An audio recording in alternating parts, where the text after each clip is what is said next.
Hi, welcome to the Success Seeds. A strong psychological force called motivation directs conduct and molds our life. It is the drive that motivates us, sets our objectives, and aids in our accomplishment. There are a variety of factors that make motivation so potent, including: motivation is like fuel for our body and thoughts. It gives us energy. We feel energized and prepared to take on the world when we are motivated. We can overcome challenges and maintain focus on our objectives with the aid of this energy.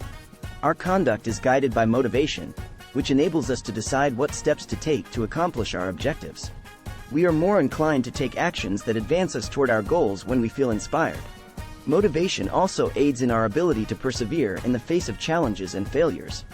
We are less inclined to give up when things are difficult when we are motivated. It improves our performance.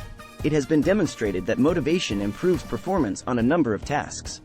We do better when we are motivated because we are more alert, focused, and attentive.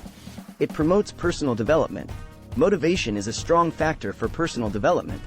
We are more inclined to take on new challenges and learn new things when we are driven, which can help us develop personally. All things considered, motivation is a strong force that directs action and molds our life. By comprehending the psychology of motivation, we may use this power to accomplish our objectives and design the life we desire. Thanks for watching. For more such videos, please subscribe.